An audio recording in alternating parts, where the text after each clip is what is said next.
Hello students, welcome again to Jagat Sir Physics class. That's the finest and easiest way to learn the concepts of physics. And we always try to resolve your concepts in such a easiest manner that you can prepare it on your tips. है ना? हमारी कोशिश यही है कि आप इन concepts को ऐसे प्रिपेयर करें कि आपके टिप्स पे कॉन्सेप्ट आ जाए. तो आज हमारे पास यहाँ पे एक कॉन्सेप्ट है जिसमें है rectangular components of a vector in a plane. Students, आप मेरी बात को ध्यान से सुनिए. हमने इससे पहले वेक्टर के अंदर जो जो काम करे हैं वो है वेक्टर की डेफिनेशन, यूनिट वेक्टर को हमने पढ़ा है.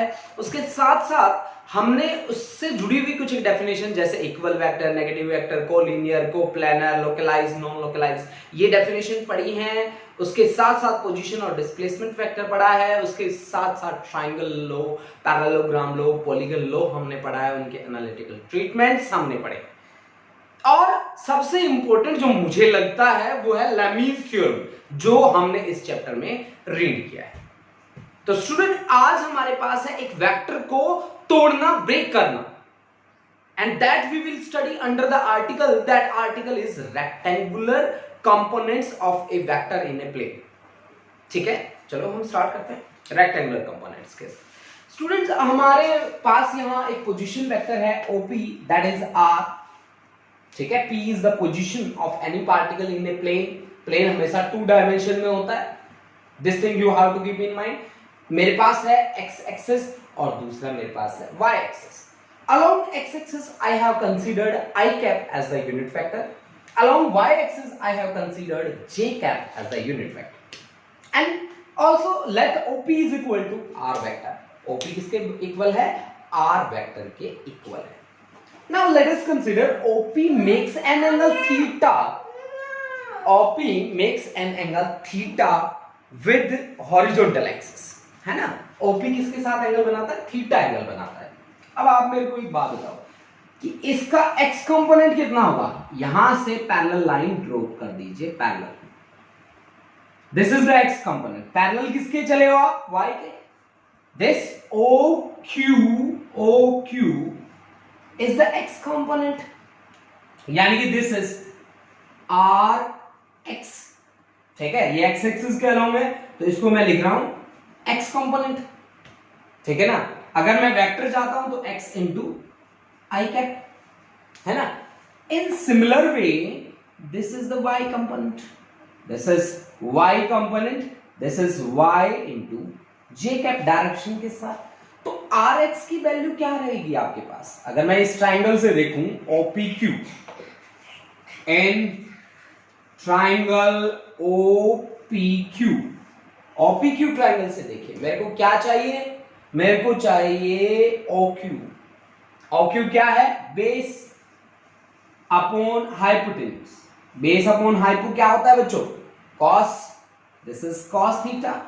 तो OQ अपॉन PO या OP आपके पास है R. This is equal to cos theta, which implies OQ is equal to R cos theta. देखो बच्चों, ये केवल मैग्नीट्यूड आता है आपके पास. जो x कंपोनेंट है उसकी वैल्यू है आपके पास R cos थीटा, केवल मैग्नीट्यूड है. आप यहां R के ऊपर वेक्टर नहीं लगा सकते क्योंकि इस वेक्टर की जो डायरेक्शन है वो O से लेकर P के अलोंग है. तो आप R वेक्टर नहीं लिख सकते, R वेक्टर cos थीटा ना. ये R वेक्टर का x कंपोनेंट है. हाँ, अगर आप इसको x एक्सिस के अलोंग कंसीडर करते हैं तो i कैप से मल्टीप्लाई कर दीजिए. ठीक है ना? इसको i कैप से मल्टीप्लाई कर दीजिए तो फिर ये क्या बन जाएगा? वेक्टर. क्योंकि ये तो केवल क्या है? मैग्नीट्यूड है. और ये किसको रिप्रेजेंट कर देगा? डायरेक्शन को रिप्रेजेंट कर देगा. ठीक है ना? ये किसको रिप्रेजेंट कर देगा बच्चों? डायरेक्शन को रिप्रेजेंट कर देगा. अब इसी तरह से हम OPQ और S, इसको मान लेते हैं OS. अब मुझे वैल्यू निकालनी है PQ की. PQ है मेरा perpendicular upon hypotenuse is equal to sine theta. तो PQ is equal to OP sine theta. अब PQ किसके बराबर है? PQ है OS के बराबर. OS is equal to OP sine theta. OS is y component, that is y. OP is R sine theta. This y is R sine theta. यानी कि अब आपके पास x कंपोनेंट की वैल्यू आई है कितनी? r cos थीटा और y कंपोनेंट की वैल्यू कितनी आई है r sin थीटा, यानी कि आपके पास x और y की वैल्यूज आ चुकी है।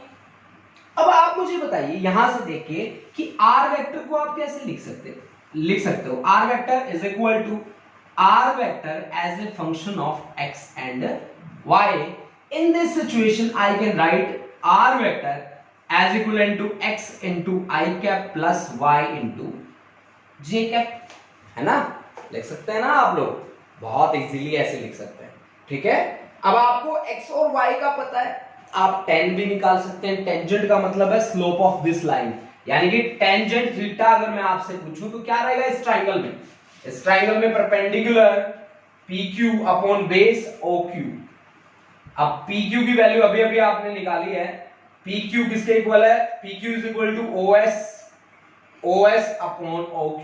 OS है आपका y कंपोनेंट, OQ है आपका x component, that is tan theta, और theta you can say tan inverse y by x, tan inverse y by x। Note कर लीजिए इन चीजों को, tangent inverse is equal to y by x, y by x आपके पास tangent inverse की value आ गई। अब देखो बच्चों कि यहाँ पे एक बात, एक न्यूमेरिकल के थ्रू हम थोड़ा जो हमने रेक्टेंगुलर कंपोनेंट्स देखे हैं उसको हम प्रूव करने की कोशिश करते हैं, उसको अप्लाई करने की कोशिश करते हैं। एक चीज जब आप रेक्टेंगुलर कंपोनेंट्स अप्लाई करते हो, एक बात आप चाहे आज यहीं से प्रिपेयर कर लो, इस बात को आप हमेशा याद रखेंगे कि वेट ऑलवेज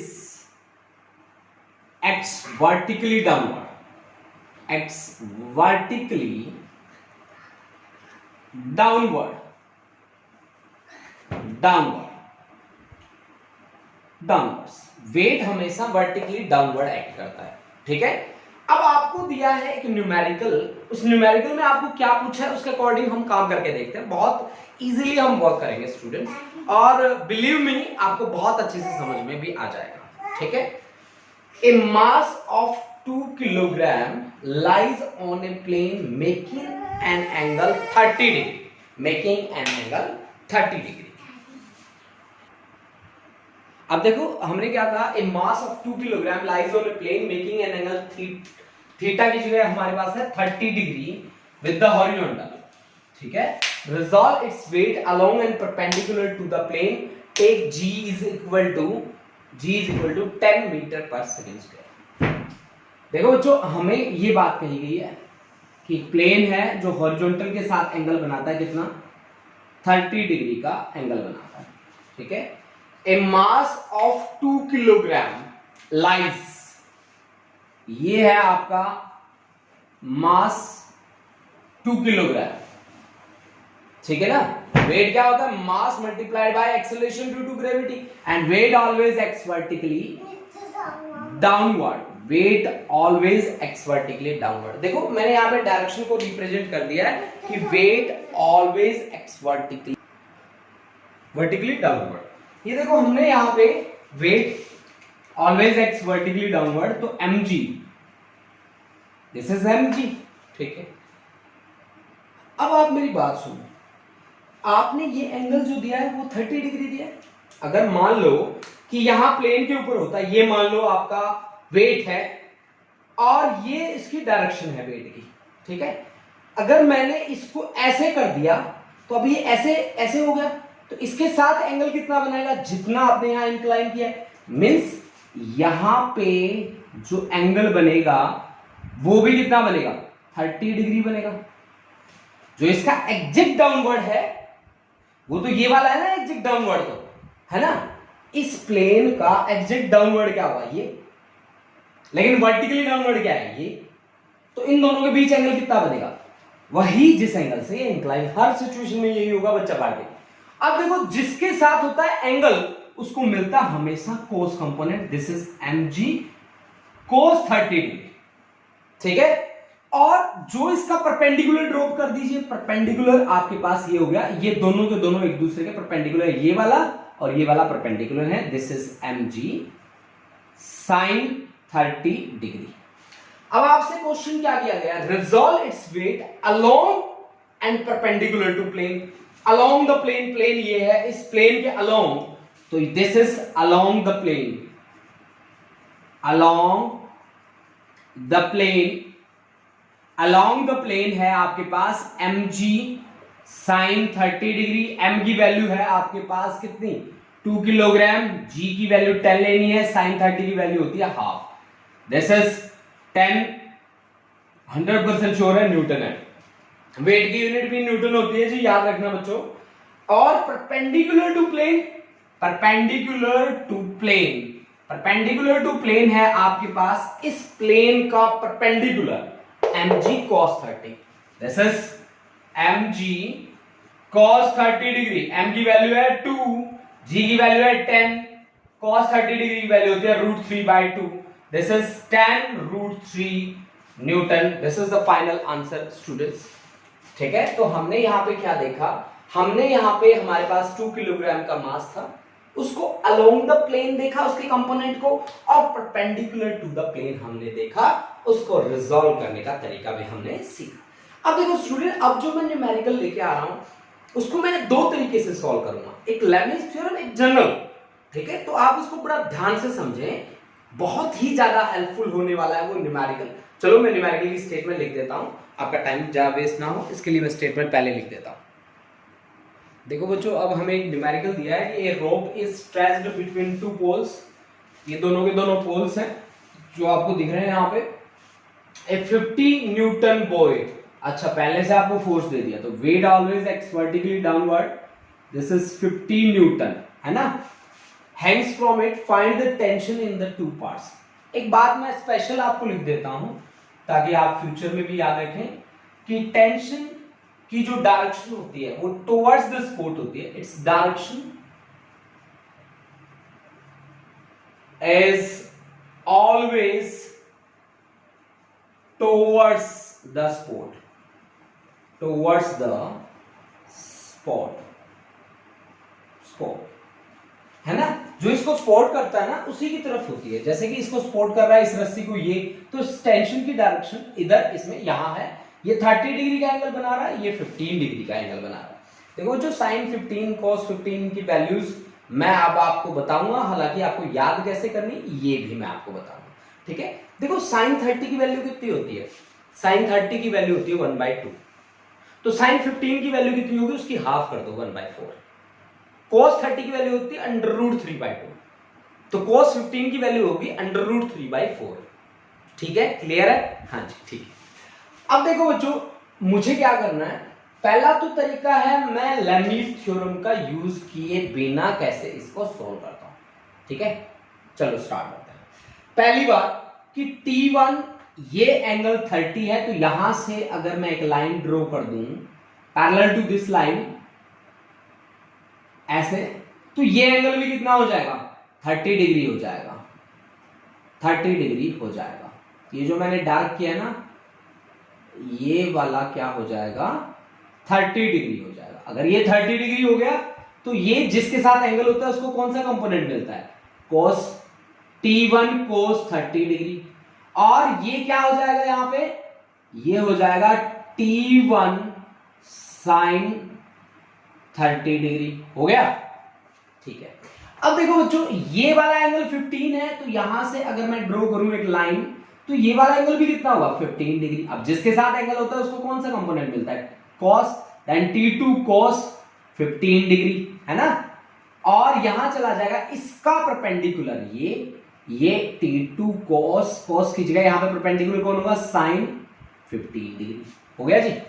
अब देखो पूरा सिस्टम हमारा इक्विलिब्रियम में है, तो सारे एक दूसरे को बैलेंस कर रहे हैं। इस लाइन वाले निकाल लो, इस लाइन पे लगे पड़े हैं T2 cos 15 डिग्री, और यहां है कौन, T1 cos 30 डिग्री।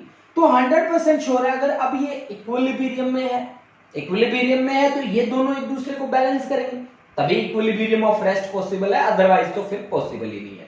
तो इसका मतलब क्या हुआ कि T1 cos 30 degree is equal to T2 cos 15 degree, है ना। अब आप मेरे को बताओ, T1 cos 30 की वैल्यू कितनी होती है, cos 30 की वैल्यू होती है √3/2 इज इक्वल टू T2 और इसकी वैल्यू कितनी बनेगी cos 15 की √3/4। इससे ये कैंसिल कर दो, तो यहां से आपके पास T1/2 is equal to T2/4, यानी कि T1 is equal to T2/2, है ना, यानी कि T2 is equal to 2T1।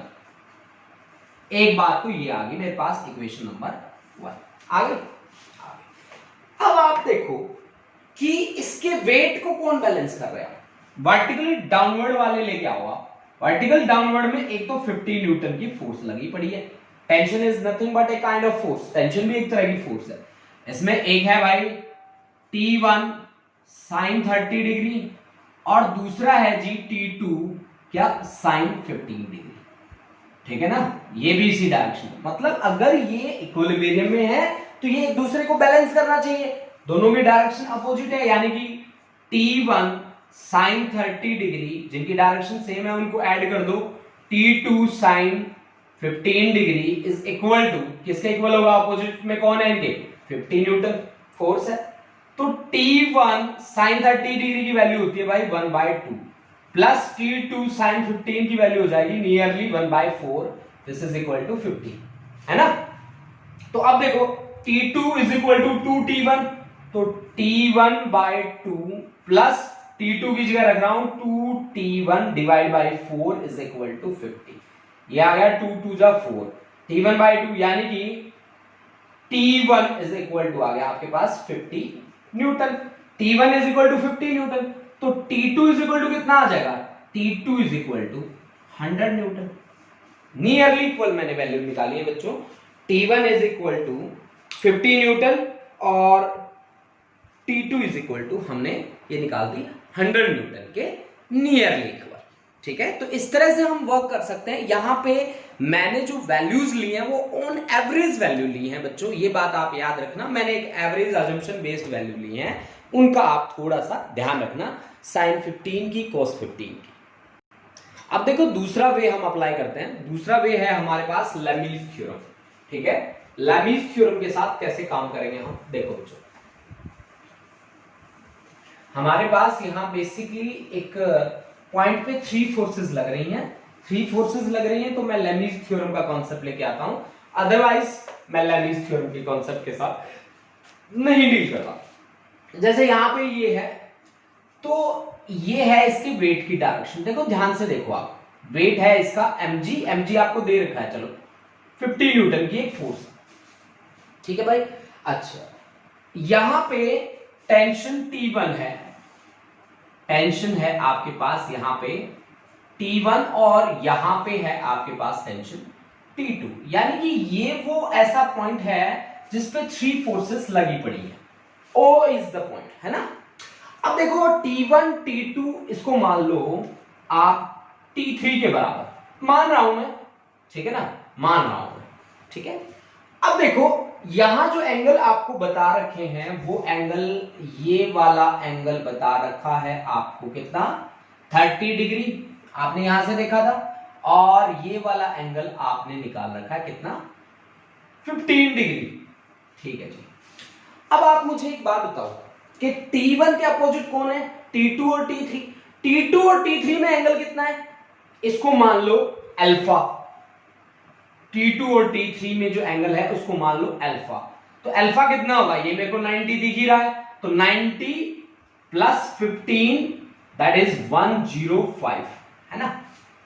अब T2 में आओ, T2 को लेंगे तो T1 और T3 के बीच एंगल देखो, T1 और T3 के बीच एंगल कितना बनेगा बताओ, ये पूरा एंगल इतना है 30, ये है 90, 90 प्लस 30 कितना हो गया, 120 डिग्री हो गया, ठीक है जी।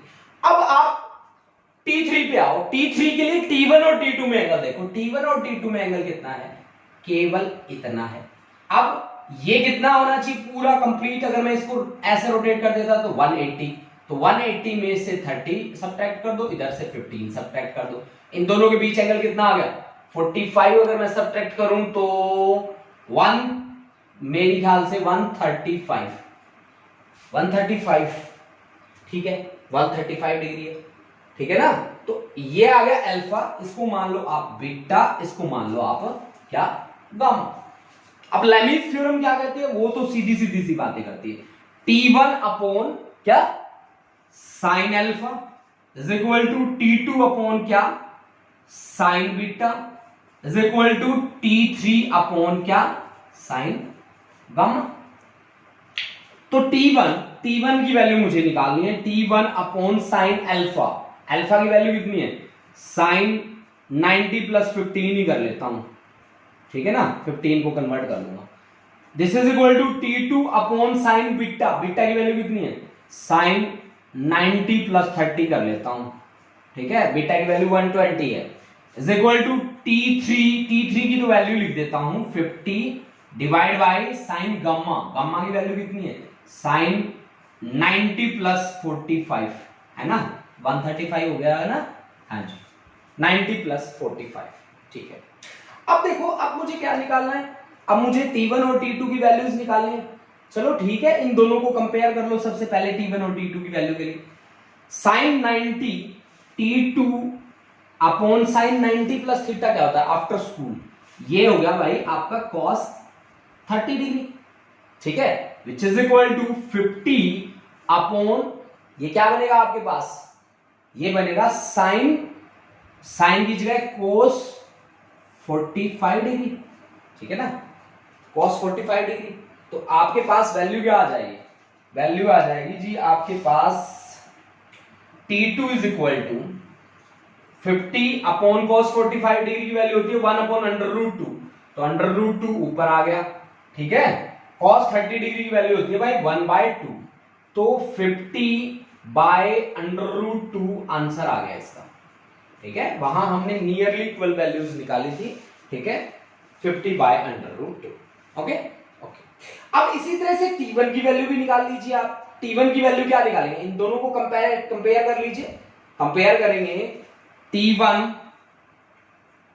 T1 upon sine 90 plus theta, this is cos 15 degree, ठीक है, which is equal to T2 की वैल्यू है 50/√2 और this is sine cos 30 degree, ठीक है, cos 30 डिग्री।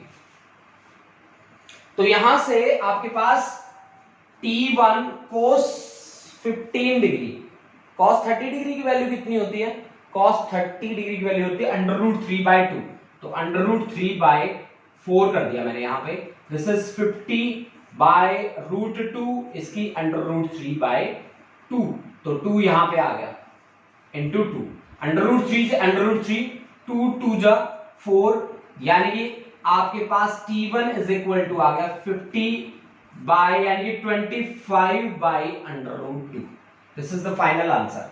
ये T1 की वैल्यू आ गई और ये T2 की वैल्यू आ गई। देखो स्टूडेंट, पीछे जहां मैंने वैल्यूज ली थी वो मैंने एवरेज वैल्यू ली थी साइन और कोस की, बाकी आपका जो स्टाइल ऑफ वर्किंग रहेगा वो सेम रहेगा, बस आपको ध्यान करना है। तो कॉस और साइन की वैल्यूज आप थोड़ा सा ध्यान से पुट कर दे, एवरेज पुट कर देते हैं, आपके पास एवरेज अप्रोक्सीमेट रिजल्ट आ जाता है, उससे कोई प्रॉब्लम नहीं होने वाली।